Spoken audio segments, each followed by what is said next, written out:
জীৱনৰ ৫৭তম বৰ্ষত ভৰি দিলে মুখ্যমন্ত্ৰী ডক্টৰ হিমন্ত বিশ্ব শৰ্মাই।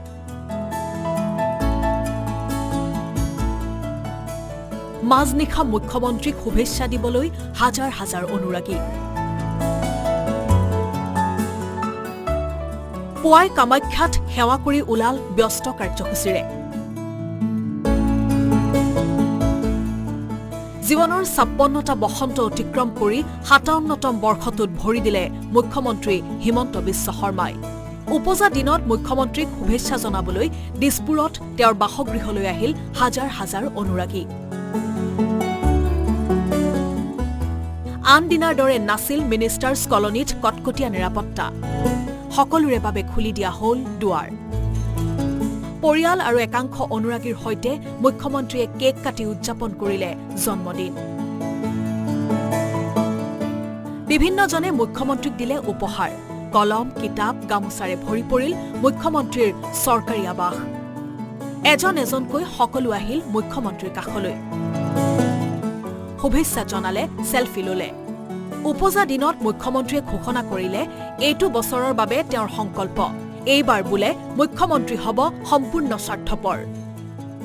এইবাৰ পণটো একেবাৰে স্বাৰ্থপৰ পণ যে ইলেকশ্যনত বিজেপি জিকিব লাগে, গতিকে এইবাৰ পণটো একেবাৰে স্বাৰ্থপৰ হয়। আৰু অহা বিহুৰ আগতে নিশ্চয় ইলেকশ্যন হ'ব, গতিকে এইকেইটা দিন ইলেকশ্যনৰ বাদে বেলেগ কথা চিন্তা কৰা নাই। মুখ্যমন্ত্ৰীয়ে প্ৰকাশ কৰিলে তেওঁৰ গভীৰ আত্মবিশ্বাসৰ কথা। এইবাৰ যোৱাবাৰতকৈ বিজেপিৰ নিৰ্বাচনী ফলাফল ভাল হ'ব। তথাপিও তেওঁ ক'লে, অহংকাৰ কৰি লাভ নাই, সেই সিদ্ধান্ত জনতাই ল'ব, তাৰ বাবে কষ্ট কৰিব লাগিব। মই এটাই কথা ক'ম, নিৰ্বাচনলৈকে বহুত দিন আছে। অহংকাৰ কৰিও লাভ নাই, কিন্তু আত্মবিশ্বাস থাকিব লাগে। মোৰ এটা প্ৰচণ্ড আত্মবিশ্বাস আছে যে যোৱাবাৰতকৈ এইবাৰ বিজেপিয়ে আৰু বেছি ভালকৈ জিকিব। কিন্তু ভোটটোতো মানুহে দিব, গতিকে ইয়াত অহংকাৰৰ স্থান নাই। আত্মবিশ্বাস থাকিব লাগে ৰাজনীতি কৰা মানুহৰ, কিন্তু পৰিশ্ৰম আৰু কষ্টও থাকিব লাগে। গোটেইবিলাক লগ লাগিলে ৰিজাল্টটো হ'বগৈ। সন্মুখত অসংখ্য অনুৰাগী দেখি মুখ্যমন্ত্ৰীয়ে ক'লে, এইসকলৰ মাজত ৫টা প্ৰজন্ম আছে। তেওঁৰ ২৫ বছৰীয়া ৰাজনৈতিক জীৱনৰ বিভিন্ন সময়ৰ সাক্ষীসকল আহিছে। বেচিকেলি যিখিনি মানুহৰ লগত মই ৰাজনীতি বা সমাজৰ কাম আৰম্ভ কৰিছিলোঁ, বহুতবিলাক এতিয়া ঘৰত সোমাই আছে, বেমাৰ আজাৰ হৈছে, কোনোবা চাকৰি কৰিবৰ কাৰণে বেলেগ স্থানত থাকে। গতিকে তেওঁলোকৰ ল'ৰা ছোৱালী, ভায়েক তেওঁলোকো আহে। গতিকে ইয়াতে 5টামান জেনেৰেশ্যন গোট খাই আছে। যাক 2001ত যাৰ 60 বছৰ হৈছিল, তেওঁলোকৰ এতিয়া 90 বছৰ, আহিব নোৱাৰে। তেওঁলোকৰ ল'ৰা আহে, ল'ৰা আহিব নোৱাৰিলে তেওঁলোকৰ ভায়েক আহে। এনেকৈ কেইবাটাও জেনেৰেশ্যন মোকো আহি যেতিয়া কয় মই অমুকৰ ল'ৰা বুলি, তেতিয়াহে মই চিনি পাওঁ। লগতে তেওঁ ক'লে, জনতাৰ এই আশীৰ্বাদৰ বাবেই তেওঁ 25টা বছৰ সফলতাৰে ৰাজনীতি কৰিব পাৰিলে। এতিয়ালৈকে সকলোখিনি তেওঁৰ ভালেৰেই চলি আছে আৰু এনেদৰেই চলি যাব অনাগত সময়খিনিও। 25 বছৰ। 2001 চনত মই প্ৰথম MLA হৈছিলোঁ। আজি 2025 পাৰ হ'ল, 26, তাৰমানে সুদীৰ্ঘ 25 বছৰ মই বিধায়ক আৰু মন্ত্ৰী হৈ থাকিলোঁ। আৰু ৰাইজৰ আশীৰ্বাদত এতিয়ালৈকে যি চলি আছে ভালেই চলি আছে, প্ৰতিবাৰে ভালেই হৈ আছে। গতিকে মই বুজোঁ যে ঠিক আছে, এতিয়ালৈকে যিখিনি কৰিছোঁ ৰাইজে ভাল পাই আছে, ৰাইজে মৰম আশীৰ্বাদ দি আছে।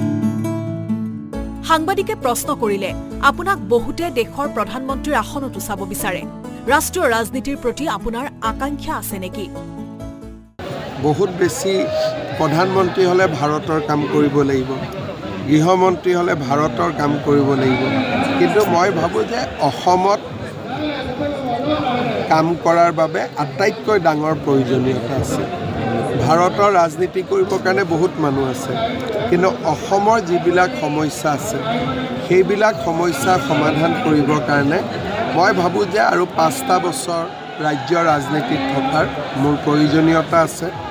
আৰু তাৰপিছত বয়সো লাহেকৈ 60 পাৰ হ'ব, যি হ'ব হ'ব। কেতিয়াবা নিশা সকলো নিৰাপত্তাৰক্ষীক এৰি কন্যাক লগত লৈ গাড়ীৰে ওলাই যায় মুখ্যমন্ত্ৰী। এই পুৰণি চখৰ কথাও উপজা দিনটোতেই ক'লে মুখ্যমন্ত্ৰীয়ে।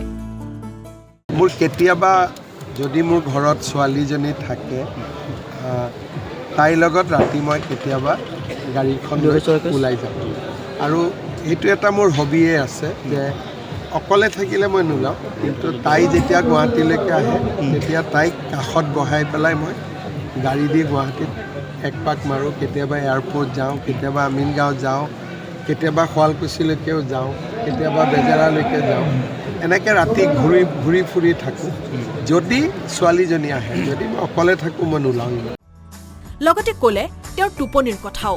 সাধাৰণ দিনত 5 ঘণ্টামান শুলেও নিৰ্বাচনৰ সময়ত বোলে 2 ঘণ্টাতকৈ কোনোদিনেই বেছি সময় নুশুৱে মুখ্যমন্ত্ৰীয়ে। মই যিমান দূৰ নিজে চিন্তা কৰি 1.5 ঘণ্টাৰ পৰা 2 ঘণ্টা, কিন্তু ফ্লাইটত গ'লে অলপ শুই দিওঁ, গাড়ীত গ'লে অলপ শুই দিওঁ, হেলিকপ্টাৰত গ'লে অলপ শুই দিওঁ, কিন্তু বিচনাত পৰি যাক টোপনি বুলি কয় সেইটো ইলেকশ্যনৰ সময়ত 1.5-2 ঘণ্টা, আৰু সাধাৰণ দিনত 5 ঘণ্টা, কেতিয়াবা 5.5 ঘণ্টা।